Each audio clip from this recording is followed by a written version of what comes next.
This hearing of the Senate Foreign Relations Committee will come to order. Let's start with the very recent developments from the region. Yesterday, President Erdogan visited illegally occupied Cyprus and announced a plan to develop the seaside town of Varosha. Over the years, I've met with Greek Cypriots who had to evacuate Varosha in 1974, fleeing the invading Turkish army for safety. Many of them ended up immigrating to the United States. 47 years following the invasion, their stories remain harrowing, a daily reminder of those terrible days in 1974. For years, many in the international community, including President Biden himself, have supported a peace process which would establish a bizonal, bicommunal federation on the island. Erdogan's visit cast these efforts aside, as well as long-standing UN resolutions on Varosha. His goal is to advance a separate state on the island of Cyprus. Simply put, this violation of international law is unacceptable, and I expect to hear from the Undersecretary today a plan on how the Biden administration will respond. I led a letter with several members on this committee to the President last week. Erdogan's actions are not simply about Cyprus, but mark a crucial test for the UN system and the U.S. response. We need to see a strong statement from the UN Security Council today condemning this move. Unfortunately, this pattern of Turkish aggression across the region has become the norm. Last summer, Erdogan provided military support to Azerbaijani strikes against ethnic Armenians in Nagorno-Karabakh. He also facilitated the passage of militants from Syria to fight on the side of Azerbaijan. Yet these actions elicited no penalty from the Trump administration, no concrete reaction from the international community, no sanction. This is unacceptable. And I expect more from this administration than I did the last, and I look forward to understanding how the department views Turkey's role in last year's war and what measures can be taken in response. I appreciate the excellent work done by the Biden administration in reestablishing our rock-solid bond with NATO. It is the most powerful alliance in the history of the world and an absolutely essential pillar of U.S. national security. So when Turkey, as a NATO member, introduces a Russian S-400 air defense system into its territory, it poses a significant threat to NATO. It poses a significant threat to U.S. pilots. It poses a significant threat to our partners. Under no circumstances will I support the lifting of CAATSA sanctions if the S-400 remains in Turkey, nor would I support Turkey rejoining the F-35 program. I'm proud of the role played by Congress to advance these sanctions and ensure their implementation. The message should be clear. Any effort to weaken NATO from within or outside will be met by a robust response by the United States. In Syria, the United States and Turkey remain at cross purposes through multiple military interventions, some of which were directly green-lighted by the previous administration. Turkey has created several zones of control in northern Syria that encompass 4,000 square miles, roughly the size of Lebanon, and contain 4 million people, equivalent to the population of Croatia. While these areas provide safe haven for millions of Syrians displaced from government-controlled areas, they have done so at a horrific cost to the local Kurdish population, who have endured forced displacement and kidnappings, unlawful detention and torture, illegal property seizures, and numerous other human rights violations at the hands of Turkish-backed opposition forces. Beyond the considerable human rights concerns, these actions directly undermine the United States counterterrorism partnership with the Syrian Democratic Forces and our shared fight against the Islamic State. This is also unacceptable. President Erdogan has publicly asked President Biden for greater cooperation with Turkey in Syria. It's paramount that the administration provide the committee with greater clarity concerning how it is addressing Turkey's role in the numerous human rights violations committed in northern Syria, and the conditions it will apply to any enhanced cooperation with Ankara in this regard. In Libya, despite the successful creation of a unity government after years of conflict, Turkey continues to maintain thousands of Syrian mercenaries. the presence of which, along with Russian-backed foreign fighters, threatens both the country's upcoming elections as well as its fragile peace. Turkey has capitalized with the vulnerability of Libya's previous government to extract a maritime border agreement that is in direct conflict with U.S. interests in the Eastern Mediterranean and violates Greece and Cyprus's internationally recognized maritime boundaries and rights.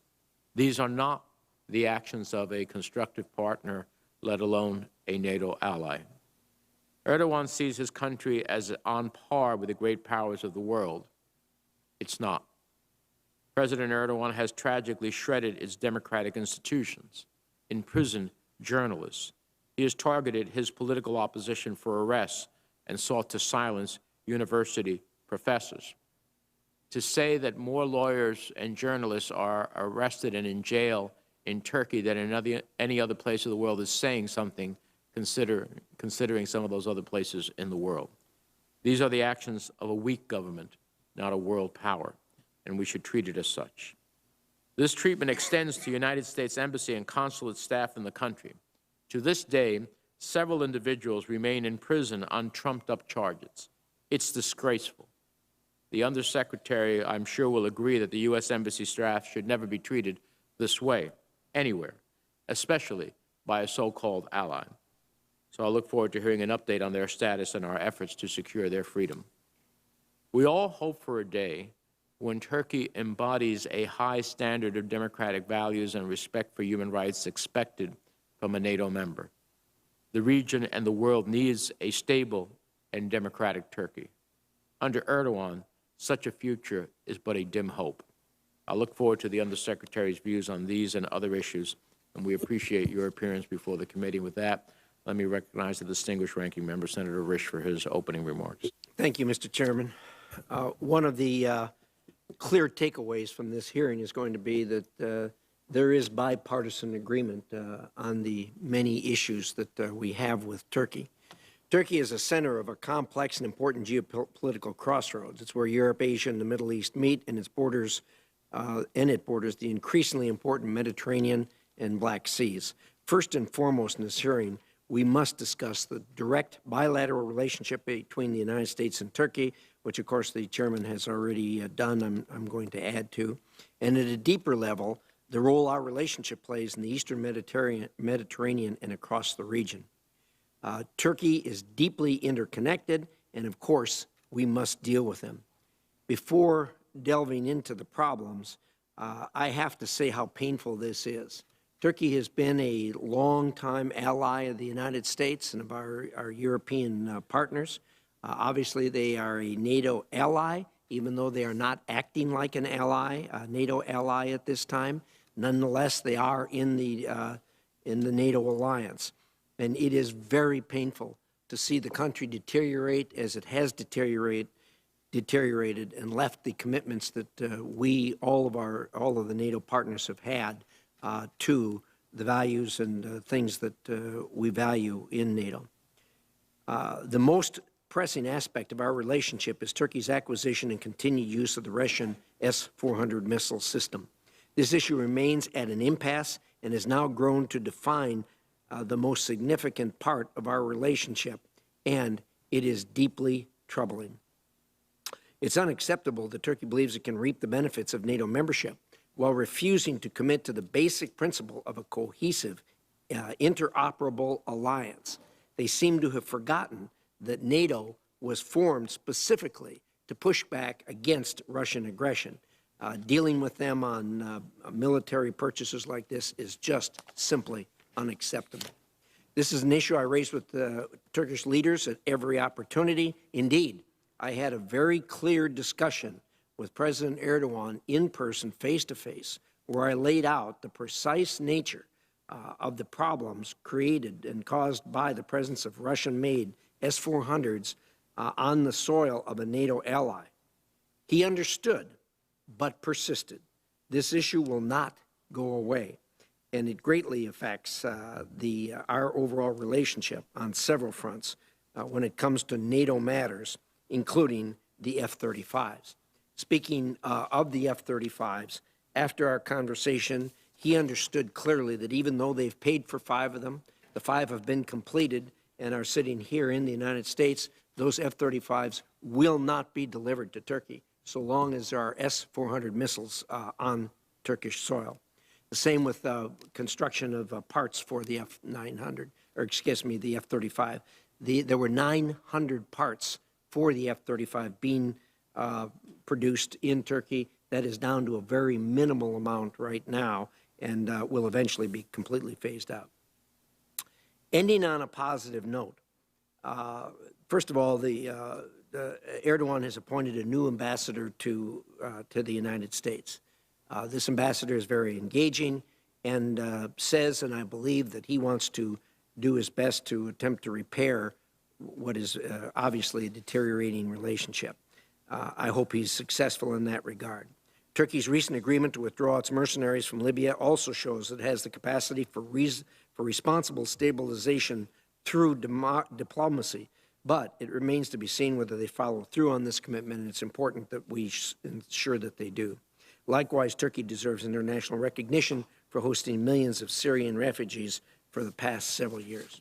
We must take a clear-eyed look at our relationship with Turkey. We can appreciate and encourage the good while clearly condemning the bad. I expect our discussions today will help us define these matters and develop a better understanding of how to address them in this emerging era. Thank you, Mr. Chairman. Thank you, Senator Risch. We'll now turn to the Undersecretary of State for Political Affairs, Victoria Newland. We welcome you back to the committee. We look forward to hearing the administration's views on our policy vis-a-vis Turkey moving forward. I'd ask that you summarize your remarks in about 5 minutes or so to allow time for a dialogue with you. Without objection, your full statement will be included in the record, and you are now recognized. Madam Secretary. Thank you, Chairman Menendez, Ranking Member Risch, distinguished members of this committee, for the invitation to come before you to discuss U.S.-Turkey relations today. As the committee knows well, and as you've both stated, the United States has a multifaceted and complex relationship with Turkey, a NATO ally for over 68 years. There are areas where we are firmly aligned in policy and outlook and working well together. There are areas where we don't see eye to eye and are working to close those gaps. And there are areas where we have profound disagreements with the Turkish government, including with regard to Cyprus yesterday. In these last 2 categories, President Biden and all of us who work for him are frank with our Turkish counterparts when we disagree, as are Turkish officials with us. To start with the areas of strong cooperation, Turkey makes crucial contributions to NATO missions around the world, and our partnership with Turkey, which has the 2nd largest standing military in NATO, enables us to project power in the region and defend NATO's eastern and southern flanks. We also have an important economic relationship with Turkey, one that generates upwards of $20 billion in annual bilateral trade, including an increasing energy and LNG relationship. Washington and Ankara share priorities in countering terrorism, deterring Russian and Iranian malign influence in the Middle East, and Turkey is a staunch supporter of Ukraine and Georgia's territorial integrity and vocally supports their accession to NATO. In Libya, Turkey joins the United States and others in supporting the Libyan-led UN-facilitated political process, including the prospect of elections on December 24th of this year, and we are now discussing how to reduce the presence of foreign fighters and mercenaries before the election. In Syria, as both of you have mentioned, Turkey's presence in the northwest protects some 4 million Syrians from indiscriminate targeting by the Assad regime. New attacks there would be both a humanitarian catastrophe and likely launch a new wave of refugees into Turkey and Europe.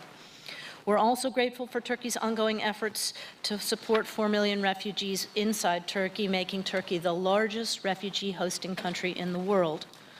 And most recently, Turkey has expressed interest in maintaining a robust force at Kabul's airport as the U.S. and NATO military missions in Afghanistan come to an end. This contribution, as you all know, is vital to ensuring that we and our allies and partners can maintain a strong diplomatic presence in Kabul after our troops withdraw. So even as we work closely on these issues, President Biden has been clear with President Erdogan when we disagree, as have all of us. We continue to object to Turkey's purchase and deployment of the Russian S-400 air defense system and have made clear that any new major arms purchases from Russia will trigger additional CAATSA sanctions. As you've both said, the sale and co-production of the F-35 will remain suspended. We also press Turkey to avoid entanglements in regional conflicts that threaten long-term stability. The role played by third parties, including Turkey, in last year's fighting in Nagorno-Karabakh exacerbated regional tensions, and we have pressed Turkey to press Baku to release all detainees immediately, to support a ceasefire, and to help the sides work towards a sustainable long-term political solution. We also urge Turkey's leaders to address disagreements in the region through diplomacy, rather than through provocative action or rhetoric. We condemn yesterday's announcement by Turkish Cypriot leader Tatar and Turkish President Erdogan, which would allow Turkish Cypriots to take control of parts of Varosha. This move is inconsistent with UN Security Council Resolutions 550 and 7089, which explicitly call for Varosha to be administered by the United Nations. The United States views this action as provocative, unacceptable, and detrimental to the prospects for the resumption of settlement talks. We're urging a reversal of this decision, including in a phone call that I made to Ankara this morning, and we are working with like-minded partners in the UN Security Council. A Cypriot-led comprehensive settlement to reunify the island as a bizonal, bicommunal federation is the only path to lasting peace and stability. President Biden has also made clear that supporting democracy, human rights, and the rule of law is central to his administration, and protecting those freedoms is critical for Turkey to be a stable and democratic and reliable ally and partner. We have been clear at all levels with the Turkish government and in the department's annual human rights report about our specific concerns, and we will continue to engage the Turkish government on individual human rights cases, media freedom, freedom of expression, assembly and association, judicial independence, and fair trial guarantees. In this regard, as you said, Mr. Chairman, a top concern remains the release of local employees of U.S. Mission Turkey who have been unjustly detained. Overall, we are working to try to resolve these concerns and advance our agenda through robust and regular engagement at all levels with Turkish counterparts and with candor and clarity in those discussions. I'd like to make one final point, if I may, before taking your questions. I know that this committee is exploring how to expedite consideration of more than 20 State Department senior political appointees and ambassadors in the weeks before the August recess, and you've recently noticed some additional hearings. We are very grateful for this effort, and I just want to underscore that the strength of American diplomacy and the Department's role in the policy process will be greatly enhanced by moving these nominees expeditiously to full Senate confirmation before the recess. Thank you very much. I look forward to your questions. Well, thank you. We'll start a round of 5 minutes of questions, and I will just say on your last point, I totally embrace that. We are marching forward rather aggressively. We had a panel of 3 undersecretaries yesterday and have more. Senator Risch and I have just agreed on some for next week. I think the administration's challenge is on the Senate floor, not before this committee. I know that Senator Cruz has taken the view that he is going to hold up nominees over the Nord Stream pipeline issue. And I respect both his prerogatives as well as the question of Nord Stream. I just think it's detrimental to the United States not to have its people on the ground in order to make the case and promote U.S. interests, and we hope we can come to a resolution in that regard. So let me start. Do I have your commitment that CAATSA sanctions will remain in place on Turkey if it continues to possess the Russian S-400 air defense system? You do, Mr. Chairman, and not only my commitment, but the President's. Does the administration maintain a commitment to full implementation of Section 231 of CAATSA, not only in Turkey, but for that fact around the world? We do. Can I get your commitment to brief me if there's any effort within the interagency to weaken or in any way diminish the use of CAATSA 231 in Turkey or anywhere else? Yes, sir. Thank you. Now, as mentioned, Turkey now insists on a two-state solution in Cyprus. While our government has rejected the notion at the highest level, I've seen some lower-level officials at the State Department have been quoted talking about Turkish Cypriot, quote, sovereignty. Can you affirm that the United States rejects the notion of two states? Absolutely. As I said in my statement, we think only a Cypriot-led process, bizonal, bicommunal, will bring peace and stability in Cyprus. And are we working to ensure that there be a UN resolution on Varosha? We are, and we had consultations yesterday in the UN, and those will continue until we have a product. Is Turkey establishing a drone base in occupied Cyprus? Sir, I am personally not aware of that, but I will take it to look at. I'd like you to. My information is that they are. And then the question of if they are, then what are the implications of such a move for the Republic of Cyprus, which is part of the European Union, but others in the region, like Israel and Egypt, for example? It would obviously be destabilizing, so let me take that for review. We're agreed. Over the past year, Turkey has violated Greek airspace and acted aggressively in the Cypriot exclusive economic zone. This has been happening in 2 EU member states.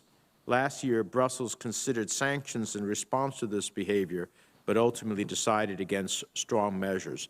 Are you familiar with what role the United States played in the European sanctions debate? I am not familiar with how we would have played inside the EU conversation. I am familiar with the fact that we encouraged both Greece and Turkey to have bilateral talks. We also encouraged the Secretary General of NATO to become involved in trying to mediate this dispute, as has been the case over many decades, and that the situation has calmed somewhat. Are you familiar if the U.S. sought to dissuade the EU from imposing sanctions? I'm not familiar with that. That does not sound right to me. So let me just say, and I just heard your response to the question before. I appreciate, we call on, in many cases, both countries to act appropriately. But the problem with that is when both countries are doing something wrong, I get it. But when only one country is doing something wrong, it's a little disingenuous. As far as I know, Greece is not overflying, incurring Turkish airspace. The Turks are doing that to Greece. They do it in the territorial waters of Greece. They seek to drill in the territorial waters of the Republic of Cyprus. So we can't be calling on both sides to ultimately, try to negotiate in good faith when one is the aggressor. And I think we make a huge mistake when we don't acknowledge who's the aggressor in a certain set of actions. Let me ask you, are you familiar with Turkey facilitating the transfer of fighters from Syria to Azerbaijan during the 2020 war in Nagorno-Karabakh? I think it would be appropriate on that last point to discuss it in a separate session, if that's acceptable to you, Mr. Chairman, in another setting. All right. Well, as part of that, I will be looking forward to hearing from the department whether you investigated any of the Turkish drones used by Azerbaijan in the war last summer that included U.S.-produced component parts, which I find totally unacceptable. Do you support meaning the department, of course, support full implementation of the Eastern Mediterranean Security and Energy Partnership Act, the law that I helped write with Senator Rubio and members of this committee, for the establishment of a regional energy center to help deepen energy cooperation in the region and to deal both on security and renewable technologies? We do, and we have been engaged with the individual parties to try to encourage more coordination in that regard. It is one of the success stories of recent period. And finally, because I want to go to other colleagues, the Council of Europe's judicial arm of the European Court of Human Rights ordered Turkey to immediately release civil society leader Osman Kavala and Kurdish politician Selahattin Demirtas from prison. What's the administration doing to advocate for both of the individuals' release? We have advocated directly for their release, as well as other political prisoners, and as well as appropriate treatment of media and other unjustly prosecuted individuals in Turkey, and we will continue to do so, and we do that at every level. Senator Risch. Thank you, Mr. Chairman. How does state assess Turkey's continued commitment to the S-400? I think a lot of us have been incredibly clear with them of the consequences, and my sense is they didn't really think we would follow through on things like CATSA. My sense also is that they have come to the realization that we're serious about this and that it's not going to go away. You share that assessment, and what other thoughts might you have in that regard? As I said, Mr. Ranking Member, when I came up for my confirmation hearing, it's incomprehensible to me personally and to most of us why a NATO ally would want to acquire a Russian system and put at risk all of the things that have been put at risk, including co-production of the F-35, which was not only of security benefit, but it was also of economic benefit to Turkey. So, you know, I think that you may have your finger on it, that they walked into this or were romanced into this by the seller without expecting that the costs would be as high as they have been. And it is uncomfortable for them that they are as high as they have been. We continue to offer them various ways and off-ramps out of this, including in our most recent highest level encounter, and we will continue to have that conversation. But as we said, there are many things we cannot do together that we'd like to do together while this goes forward. Well, as you and I have discussed a number of times, it is mind-boggling that they have gone down the road they've gone down, and particularly when they have been offered the clear off-ramps that they have been offered, which obviously we can't talk about publicly completely, but this is really disconcerting. And the good news is I think that one of the things I think might have pushed it over the edge is the fact that I don't think that they thought we'd take away those 900 parts that they were co-producing for the F-35. We've done so, and I think that is a very significant economic matter for them, and it's totally in their hands that happened.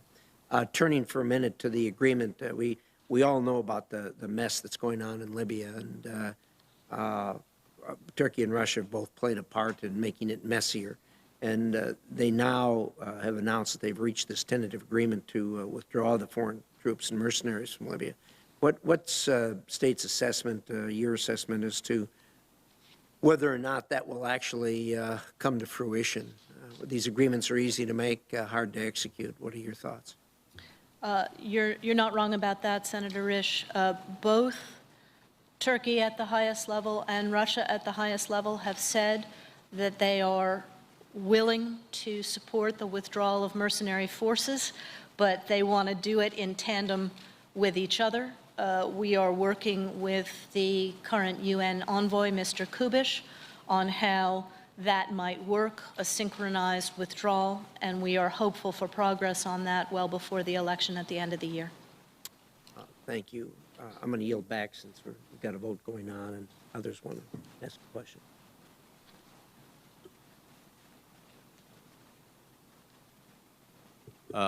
Senator Haggerty. Thank you, Mr. Chairman, Ranking Member, for holding this important hearing. And I want to thank you, Undersecretary Newland, not only for your service now and your presence and testimony here, but for your long service to our nation. I very much appreciate it. Undersecretary, you cited the very complex relationship that exists with Turkey. I think both the chairman and the ranking member have also done a great job of highlighting some of the issues that are associated with our critical strategic relationship with this nation. We have an alliance that has existed for many, many years between Turkey and the United States. And Turkey plays a critical role in NATO, one that we need to continue to preserve and support. But there are serious problems, as have been noted, between in many dimensions in terms of Turkey's current behavior. If you think about the arrest of U.S. government local employees in Turkey, the S-400 program that both the ranking member and the chairman have been so articulate about, Turkey's purchase of Russian assets like that are very disturbing, as you know, to all of us. Their crackdown on journalists and the friction that exist when their forces collide with our activity in Syria to fight against ISIS. It's a complex relationship, as you say, and I share the ranking member's optimism that our new ambassador from Turkey will take a new approach. I had the privilege of serving in Japan with him when he was ambassador to Japan, when I served as U.S. ambassador to Japan. So I share the optimism that ranking member Risch noted with our new Turkish ambassador to the United States. I hope you'll have a good working relationship with him as well. But I'd be very curious, and this is a process question really, curious as to your approach in terms of having a structured strategic dialogue with Turkey, trying to preserve the good and important strategic aspects of what needs to happen there, while pressing hard against Ankara on those issues where we will certainly differ and need to be strong against. I'd appreciate just your talk, for your perspective a bit, Undersecretary, and how you'll approach that. Thanks, Senator Haggerty. Well, I think we approach this very much as President Biden approaches all of our strategic relationships, which is to engage at every level, and to work together on as many things as we can, but to be absolutely frank when we disagree. And I think you saw that when he and President Erdogan met on the margins of the NATO summit about a month ago. Prior to that, we had had Deputy Secretary Sherman in Ankara, one of her first overseas trips, to engage at all levels. I am now speaking probably every 2 weeks with my Turkish counterpart. We have the excellent David Satterfield as our ambassador on the ground, and the Honorable Senator Flake in the chute to succeed him, Senate willing, in the future. So our process here is to talk about every single issue with as much frequency and as much candor as we can, and try to close the gaps. And when we can't close the gaps, to be clear that we will call it as we see it, as we did yesterday on Varosha. I think you saw the pretty tough statement. I appreciate that approach and that perspective, and to the extent that this committee can be helpful to you in any aspect of that, know that certainly I stand ready to be supportive. I'd like to pick up on something that Chairman Menendez also mentioned too, and that is the role, again, a process question, but the role that you feel we could play in helping address disputes like that exist between Turkey and Greece. If you think about their entire posture in the Eastern Mediterranean, what role do you think the United States can play in a constructive manner to help address that with our allies?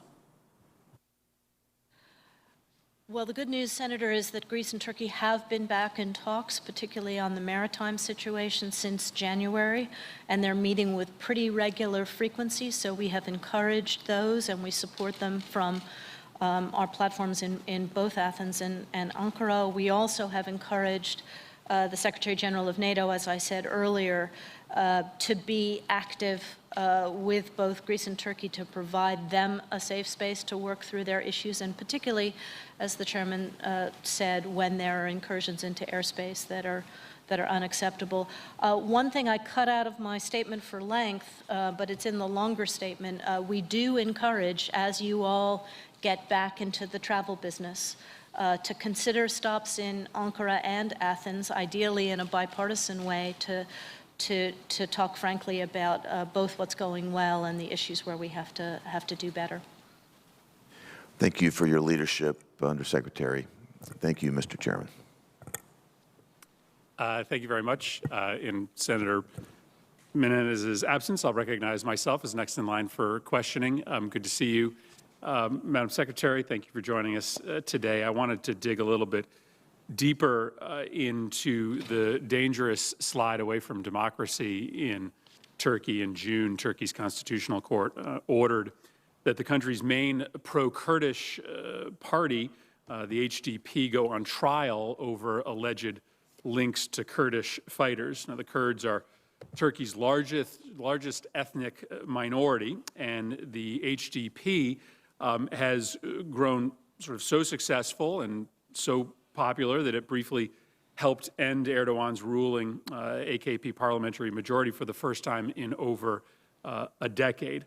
The State Department has said that these attempts to essentially eradicate the HDP from Turkey's political infrastructure would, quote, further undermine, unquote, democracy. But can you talk a little bit more about whether the State Department has directly engaged with the Turkish government on this issue, and what steps that can we take, both the executive and legislative branch, to try to make sure that the upcoming elections in 2023 are fair and that there is a robust multi-party system that isn't undermined to the point of futility between now and those elections? Thank you, Senator Murphy. We share your concerns about the treatment of the HDP. I know that there are members of this committee who have relationships with some of those members. Obviously, it is important, and it goes to the conversation we had with Senator Haggerty about the value that we see in members of this committee and other leaders in the Congress making regular trips to Ankara and showing support for political leaders across the spectrum, particularly those who are under particular pressure. This issue is very much part of our larger concern about the human rights situation in Turkey, which we are very frank about from the highest level onward, that respect for human rights, fundamental freedoms, upholding fair trial guarantees, judicial independence, freedom of association, freedom of political practice are central to any thriving democracy, and our view is very much the same as yours, that Turkey weakens itself when it doesn't uphold these fundamental freedoms, and particularly in the area of political pluralism. And let me maybe ask the specific question. What would be the impact of banning the largest Kurdish political party? What would be the impact on the upcoming elections? And is there any justification in our mind for such a sweeping measure as necessary to continue what is a legitimate interest that the Turkish government has on cracking down on Kurdish affiliated terrorism that still does pose a legitimate threat to the security of the country? When legitimate terrorism cases can be made in a free and transparent manner with access to independent judicial process and all of that, obviously it is in our interest and Turkey's interest to take action, but that is a far different matter than using a terrorism excuse to eradicate political pluralism or ban an individual party. As you know, there's a significant Kurdish population in Turkey which supports the HDP and which risks being disenfranchised were such a party to be banned. As you know, the majority party has also made quite an effort to, how should we say, recruit HDP members into their fold.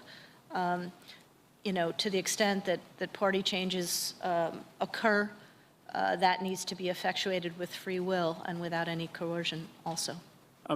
Finally, and I'm not asking for an extensive answer on this question given limited time, but I'm interested to know whether the department is pursuing Interpol reforms. After the 2016 coup attempt, the Turkish government issued approximately 30,000 red notices on the Interpol system. And of course, some of the actions that Turkey has taken are consistent with the ways in which other nations have begun to compromise the Interpol system. You also have obviously increasing news of extradition attempts and attempts to target dissidents abroad.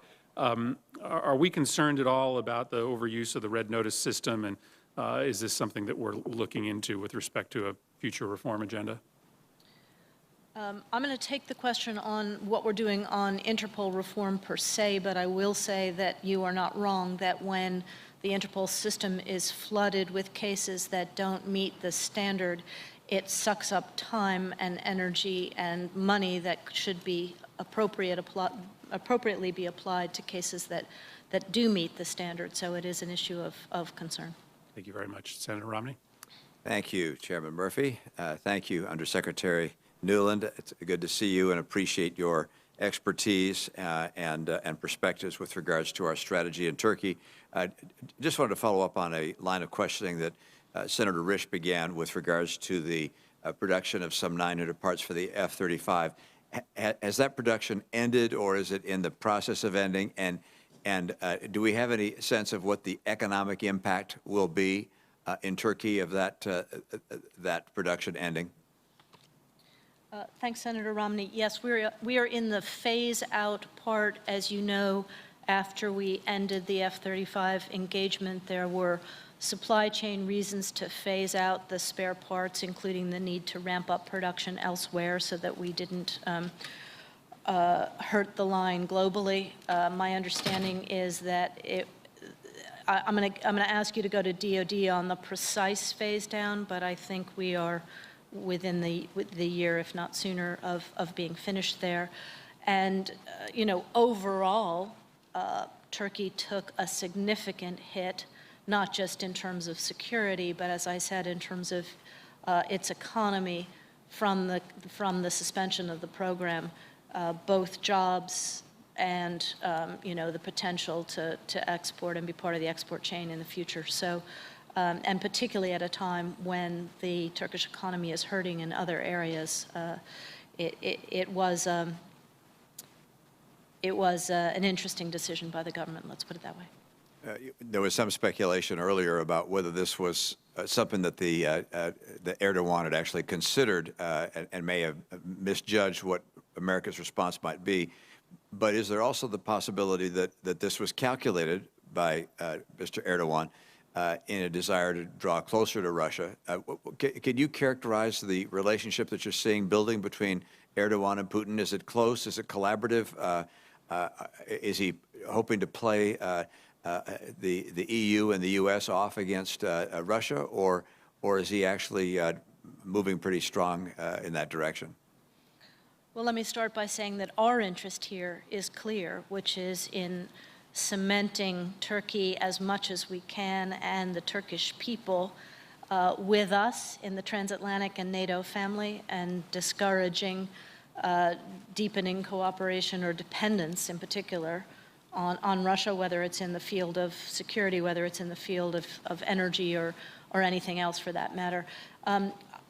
Without overanalyzing in this open hearing, I would simply say that what I see as a longtime watcher of Russia is that in the past administration, there was quite a deepening of the Turkish-Russian relationship. It began in Syria and then expanded to other areas.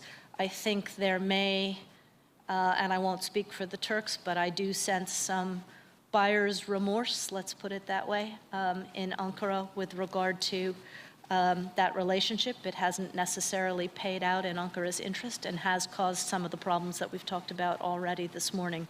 And, sort of culminated in the Nagorno-Karabakh conflict that we saw last summer, which was not only tragic for people there, but also further frayed the engagement, and Turkey and Russia being on opposite sides in Libya, et cetera, et cetera. So, I think we have an opportunity here, if we continue engaging with our Turkish allies, to bring them back closer to us, but there's a lot of work to do. Let me ask you to speculate a bit on your perspective as to what Erdogan may have been thinking and his purposes behind supporting the safety of the Kabul airport as we withdraw from the region or from the country, and as we hope to bring interpreters and others from Afghanistan back into the U.S. He has allowed his military, or has directed his military, to play a role in securing that airport. Any sense as to why he's doing that? Senator Romney, I would just repeat what I said in the opening, which is this decision by Turkey is extremely welcome and absolutely vital to all of us who want to continue to maintain robust diplomatic presence in Afghanistan to support the people of Afghanistan as we withdraw our military forces. So we very much appreciate Turkey taking on that role. As you know, Turkey has historically played a strong role during the the NATO mission at the airport, so they are constructive partners there. They know what the mission is, and they're experienced at it. They also have a unique and special relationship both with the Afghan people but with other actors in the region, which makes them a partner who is more likely to be welcomed there over the longer term, if that makes sense. With regard to President Erdogan's decision-making, I never like to get in the head of another leader, but my sense from joining the President's meeting with President Erdogan was that he appreciated how vital it was to have a strong NATO military do that mission if we want to stay engaged diplomatically with Afghanistan, and was willing to take it on. Thank you. Thank you. Senator Cardin. Thank you, Mr. Chairman. Ambassador Newland, thank you very much for your service. I listened very carefully to you defining the different buckets of interest between the United States and Turkey, those that we can agree, those we're making progress, and those where we disagree. And you have a very strong reputation of being very direct and clear in your bilateral conversations. So I am certain that you're very clear with the Turks in regards to the areas that we disagree. Having said that, President Biden rightly said that our foreign policy is going to be embedded in our values. So my question to you is, how do you deal with Turkey today and still hold true to American values that the President is talking about, when under the Erdogan regime we see reporters randomly imprisoned, citizens taken off the streets and imprisoned? The human rights record is horrible. And then to mention on top of that, as we've already talked about, the Cyprus issue and the S-400s, et cetera, which looks more like a country like Russia rather than Turkey. So how do you reconcile how you deal with Turkey and live up to President Biden's commitment that our foreign policy engagements are always going to be embedded with our values? Well, Senator Cardin, as the member of this committee who knows our president probably best of all, we do it the Biden way. He speaks truth to his interlocutors about human rights concerns. I've seen him do it with leaders all around the world, whether they're NATO allies or whether they are President Putin, when he has concerns. And as he said not too long ago, it is a matter of his DNA, but it's also a matter of our national DNA. And we have been very clear with Turkey that we think this weakens their democracy. And it's also important, as you know, to stand with those Turks who are facing incarceration, repression, unfair judicial targeting, press pressure, et cetera, as we do with those who face human rights abuses around the world. So speaking out privately is important, but speaking out publicly is important as well. And he leads all of us in that direction, and I don't think that's going to change as long as he's president. So you've talked about the potential of buyer remorse in regards to some of the decisions made by Turkey. So my question to you, in order to be effective, we have to work with our partners in a multilateral manner. Considering Turkey's actions, particularly with the S-400, which is against NATO protocols, and its other activities, what success are you having with our traditional partners in working with us to put maximum disappointment and pressure on Turkey for its decisions? Well, first of all, with regard to the human rights issues that we just talked about, I think we share these concerns with other partners in NATO and with the European Union, and they make their views clear. The European Union, I think you know, is back in dialogue with Turkey on the prospect for a better economic relationship, but these issues are front and center with Turkey.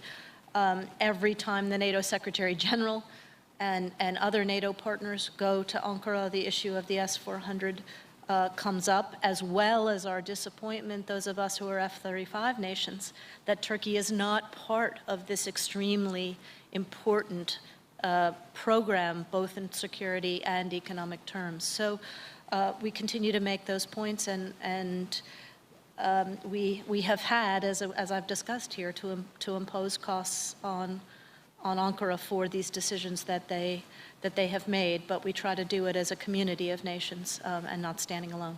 Yeah, impose a cost, but it'd be more effective if that cost was supported by at least our NATO allies, but our other allies as well. And have we been successful in getting them to take action? I hear their language, but to take action? You know, I think, as I mentioned, the EU-Turkey dialogue has been ongoing for decades, and because of some of the internal issues in Turkey, has not progressed in the direction that either the EU or President Erdogan hoped. They are back in discussion again, but I think the rigorous EU standards come to bear here, and particularly with regard to the decision made on Varosha yesterday, it's important, you know, that the EU has made its voice clear on that as well. Yesterday, there was a statement by Mr. Borrell, and we have said to Turkey that we worry that with moves like this, they put at risk the bigger game, which is the potential for a customs union or something else with the EU. So I do think that the allies and partners play an important role here, but obviously the United States has this long and deep and rich relationship, including our economic relationship, which is, you know, perhaps the biggest card. I think there's room for improvement with our support I hear from you. our allies. Thank you, Mr. Chairman. Thank you. Senator Barrasso. Thank you very much, Mr. Chairman. Madam Secretary, nice to see you again. I want to talk about Nord Stream 2. It's something we've discussed previously. There is strong bipartisan opposition to the President's deliberate failure to abide by U.S. law and sanction all of the entities involved in the construction of the Nord Stream 2 pipeline. Now we see news reports that the United States and Germany came to a deal on the Nord Stream 2 natural gas pipeline, front page of the day's Wall Street Journal. The President appears to have made this deal with a government that will change leadership in just a few months in Germany. Secretary Blinken has repeatedly pledged to work with Congress, as he said, on the takeoff and not just the landing. And he's clearly failed to keep his word on this. This new deal, I believe, is a grave mistake. The President is giving Russia a new geopolitical weapon. Russia uses energy as a geopolitical weapon to coerce, to manipulate. Paving the way for Russia and Germany to complete this pipeline, I think, puts just a stranglehold on Europe. I was in Germany a week or so ago, talking to people, leaders in Europe who are opposed to what's happening through NATO. Protecting this Russian trap is not in our national security interest. It doubles Europe's reliance on Russian energy. It funnels more money to Russia at a time with increased malign activities from Russia. It eliminates barriers for additional Russian military actions in Ukrainian territory. There are also reports of the administration now attempting to silence the Ukrainians from even raising concerns about this new deal. Congress is the only one really willing to impose meaningful costs on Russian malign projects and support our allies facing the Russian aggression. I think it's clear that Congress and the American people can't count on the administration to do the right thing with regard to this. So why is it that the administration, why do you believe it's acceptable to deal this way with the Ukrainians and trying to silence them over this terrible deal with the Germans? Senator Barrasso, let me start by saying we agree with you. The Nord Stream pipeline is a bad deal, as we have said. It increases dependence on Russia. It increases dependence on hydrocarbons. I worked, as you know, because you and I worked on it together in my last government gig, very hard, particularly with the EU, to make those points, to slow it, and all of those things. With regard to the PISA sanctions, we did, as you know, impose in May a significant number of new sanctions, 19 new entities.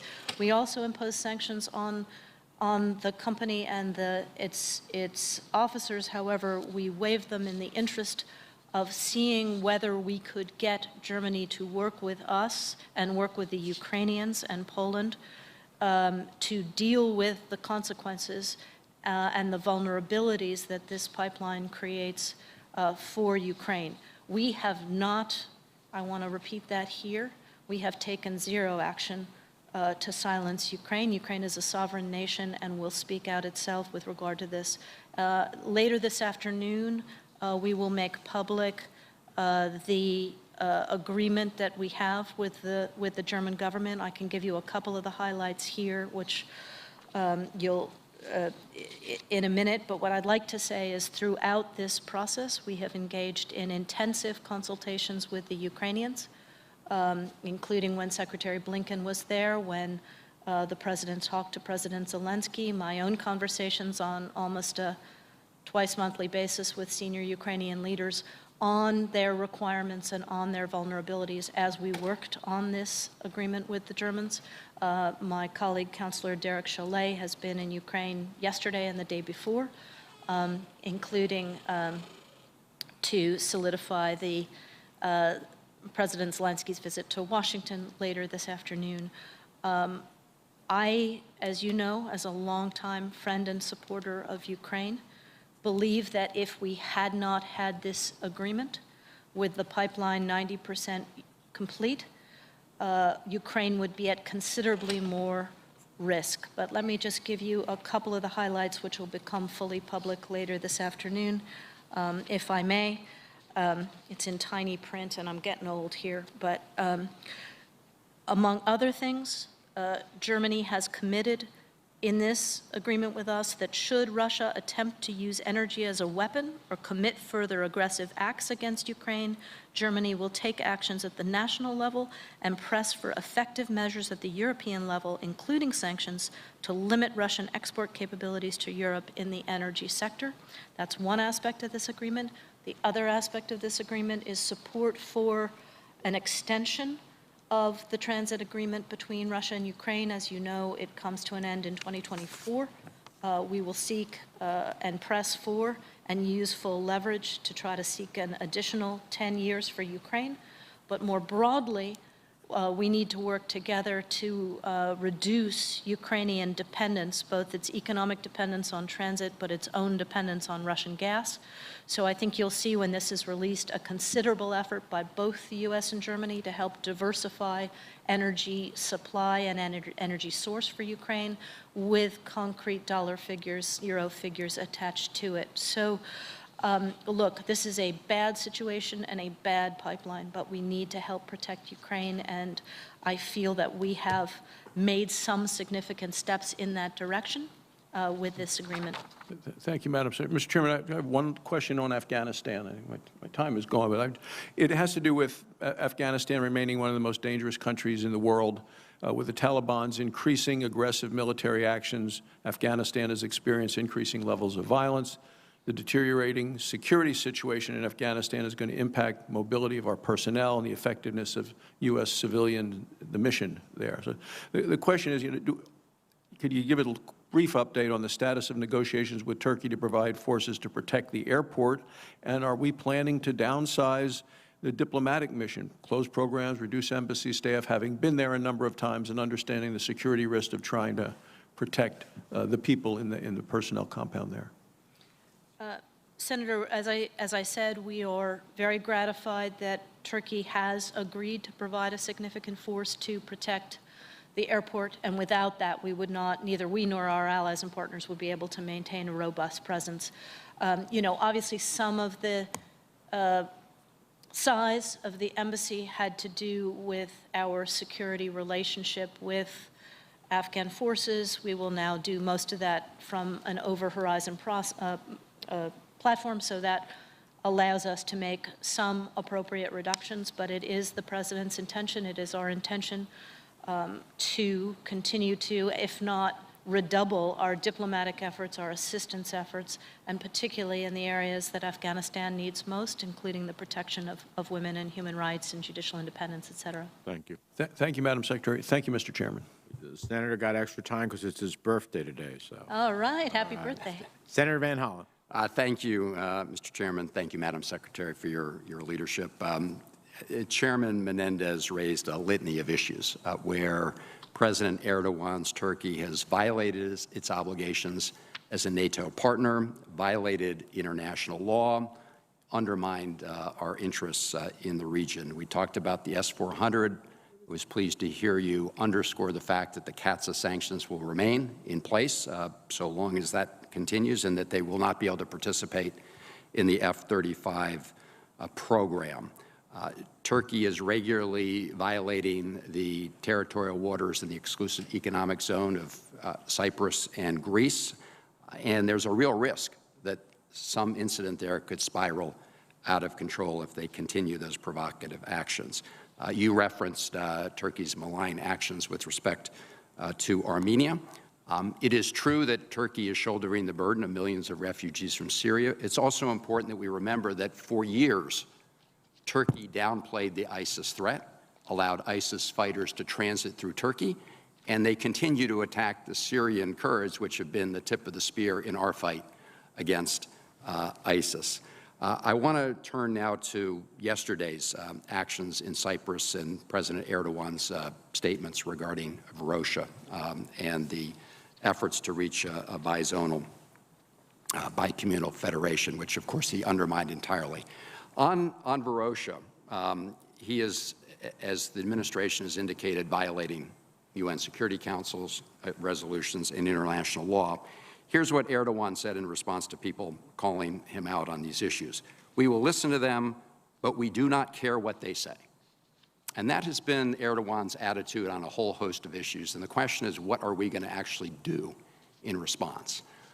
And so my question to you is, what are we going to do in concert with our NATO and EU partners? Chairman Menendez, Senator Rubio, and I wrote to the President last week anticipating this action taken by Erdogan. And it's not going to be enough to simply make statements. As President Erdogan's indicated, quote, we do not care what they say. So my question is, what are we going to actually do in partnership with our partners? Well, thank you, Senator, and happy birthday. You saw, I think, as you referenced, the strong statement from Secretary Blinken yesterday that we, and as I also repeated in my opening statement before you came in, that we consider the move yesterday in Varosha to be inconsistent with UN Security Council resolutions 550 and 789, provocative, unacceptable, incompatible with past commitments. I spoke to my Turkish counterpart this morning. I think there will be ongoing conversation with the Turkish government. Before this happened, Ambassador Satterfield also spoke with key members in the palace, and Secretary Blinken talked to Foreign Minister Christodoulidis of Cyprus this morning. The issue here is not only does this have a chilling effect on what we hoped might be a reigniting of the UN process to try to get to a bizonal, bicommunal federation, which the last time I was in government I worked intensively on personally, along with then Vice President Biden.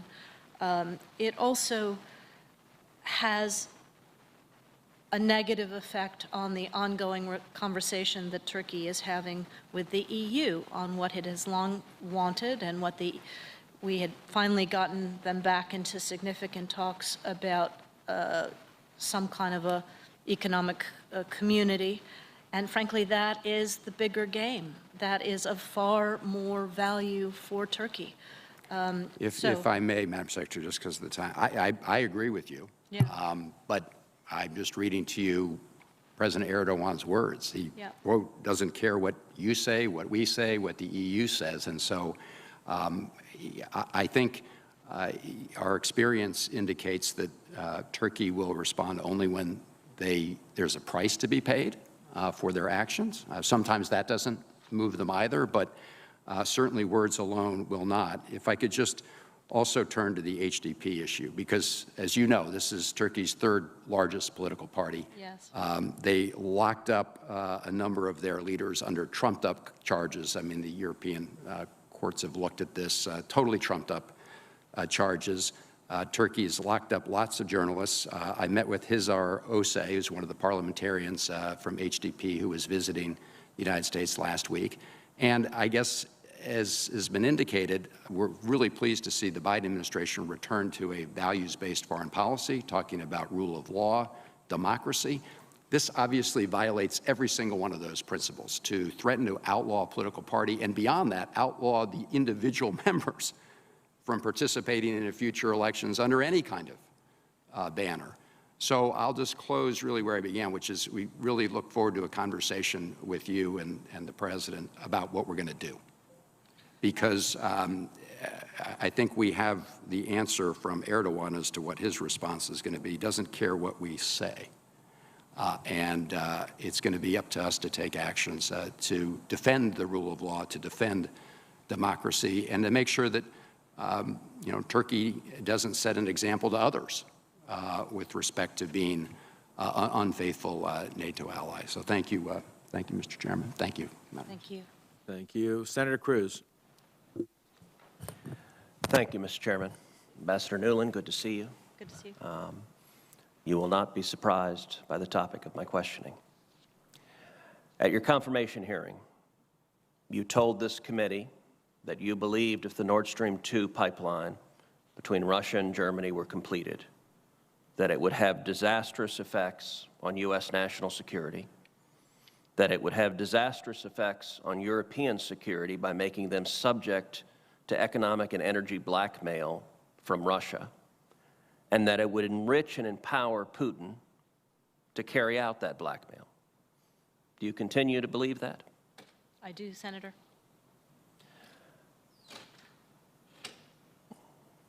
My understanding is that the State Department recommended that sanctions be imposed on the company that is building the Nord Stream 2 pipeline and on the CEO, and that the State Department did so consistent with the sanctions that Congress passed into law that I authored. Not one set of sanctions, but two sets of sanctions that passed both houses of Congress with overwhelming bipartisan support, nearly unanimous support. My understanding is the State Department recommended that those sanctions be imposed to try to stop the pipeline, and that the Biden White House overrode that recommendation. Is that accurate? Senator, I think you won't be surprised that I'm not going to discuss internal administration deliberations. I don't think you were here when I read out some of the actions that we have worked on with the German government. I can repeat that here. But obviously, our intention here, and we did sanction the company and sanction its leadership. We chose to waive those sanctions to buy some time to see if we could work with Germany so that it could take responsibility for the pressure that this pipeline puts not only on Ukraine and on Poland and on Eastern Europe, but on the advantages that it gives to Russia, both in security and economic terms. We will later this afternoon release the results of those negotiations, a U.S.-German joint statement, which includes a number of elements. And since I've already read it out to your colleagues, I won't waste the committee's time. I can share it with you after this. But one point in particular, which I think is very important for Ukraine and for our collective response, is that Germany has committed to take action that should Russia attempt to use energy as a weapon or commit further aggressive acts against Ukraine, Germany will take action at the national level and press for effective measures at the European Union level, including sanctions, to limit Russian export capabilities to Europe in the energy sector, including gas and other economically relevant sectors. So we can talk about how we are doing here, but our effort right now is to continue to protect Ukraine and others. So as promises go, that promise from Angela Merkel is on its face incredibly weak. And the deal that is going to be announced today, conveniently at 9 p.m. German time, so presumably to mitigate the pushback from the Greens in Germany, is, in my view, a complete and total capitulation by President Biden to Putin. He has given Putin everything he wants. He has surrendered on the pipeline that we had stopped, that we had successfully stopped until Biden surrendered. And I believe this is a generational geopolitical mistake that decades from now, future Russian dictators will be reaping billions of dollars of benefits annually from Joe Biden's mistake and will be using that pipeline to exert economic blackmail on Europe decades from now. Let me ask a straightforward question. Do our Ukrainian allies agree that this is a good deal? Senator, with respect and in the spirit of candor with which we have always dealt with each other, I believe that we were in 2016 on our way to stopping the pipeline. As you and I discussed, when the Biden administration came into office 4 years later, that pipeline was 90% plus complete. So, Ms. Newland, I understand that talking point that the Biden State Department has been using. It was 95% complete in December of 2019 when we passed the sanctions and we stopped it. And a 95% complete pipeline is 0% complete, and we saw for a year it remained a hunk of metal at the bottom of the ocean until Joe Biden got elected and began signaling he would be soft on Russia. So let me ask my question again because my time is expiring. Do our Ukrainian allies agree this is a good deal?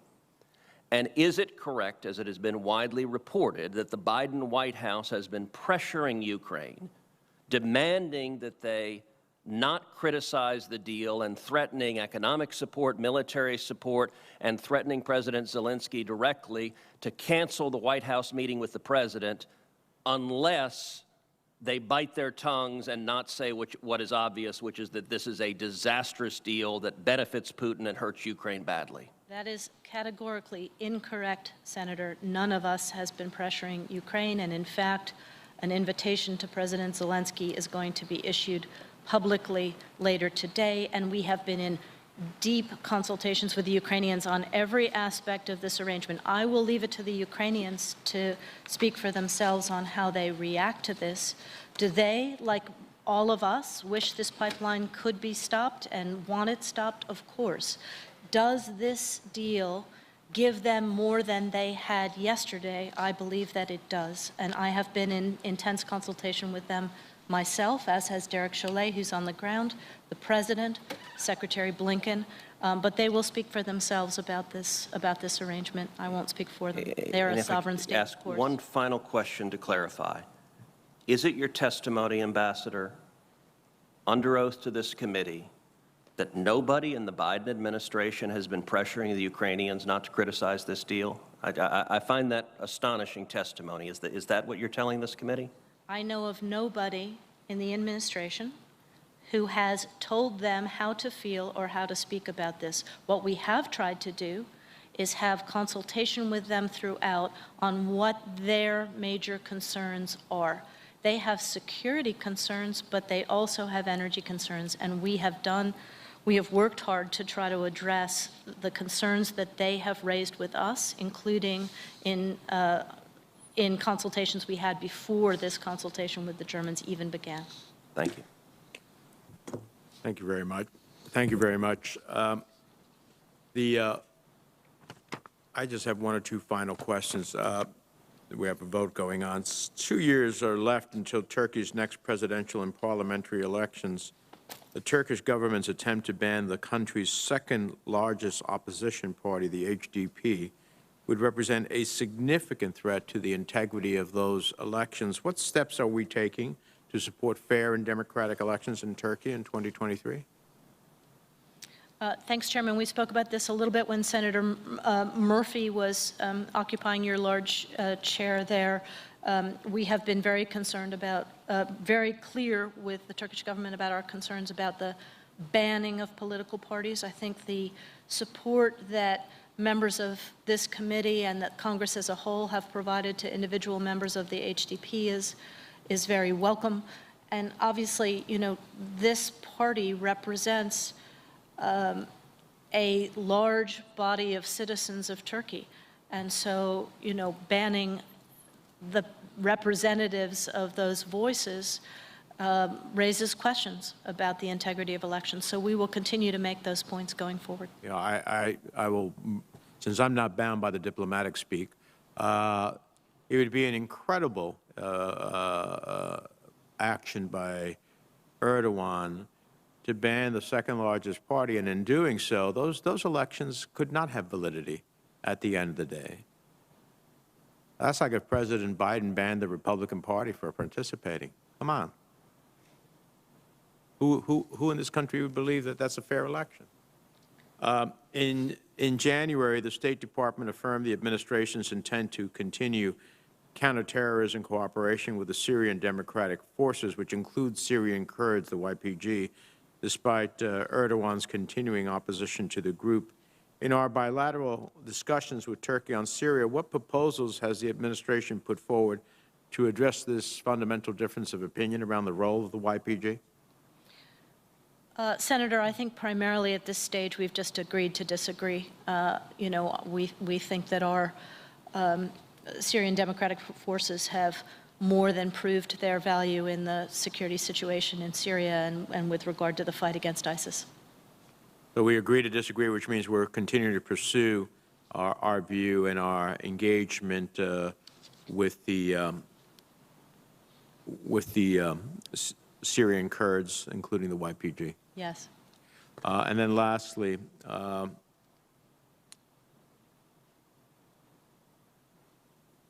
the maritime border agreement between Turkey and the government of National Accord, the direct predecessor of Libya's current unity government, was based on a flawed understanding of international maritime law that ignores the valid claims of Turkey's Mediterranean neighbors, including Greece and the Republic of Cyprus. What's the administration's messaging on this agreement? With regard to the specific maritime border with Libya, I'm gonna take that question because I haven't personally looked at the Libya situation. But as you know, we have a lot of work to do together on Libya to get to an election and to get to ideally a legitimate government that can then take up its own interests in terms of maritime boundaries, et cetera. So that is something we work on with Greece, something we work on with Turkey, and we'll continue. Yeah, I would just say it's rather obvious that this agreement with an entity that really is questionable to be able to engage the government of Libya was drawn in such a way that it's in violation of every international norm, the law of the sea, you know, the essence of what is recognized as territorial exclusive economic zones. It's provocative once again. So my problem with the past administration, and I hope it's not going to be a problem with this administration, is that we continue to have the aspirations of what we wanted from Turkey. The bridge between East and West, a strong NATO ally, a more secular government, committed on a path to democracy and a respect for human rights and the rule of law. But under Erdogan, that's just not the reality. And so I sometimes get concerned that we are unwilling to call out that which is pretty obvious. That which is in the gray zone, okay, but what's pretty obvious is pretty obvious. And when we fail to recognize it as such, I think we do our nation a disservice. And we muddle our message across the globe beyond Turkey that we are willing to look the other way because there's some other interest involved. So I can assure you that the committee will be pursuing this with vigor as we continue. We appreciate your testimony before the committee. This record will remain open until the close of business tomorrow. With the thanks of the committee, this hearing is adjourned. Thank you, Chairman. Thank you, committee.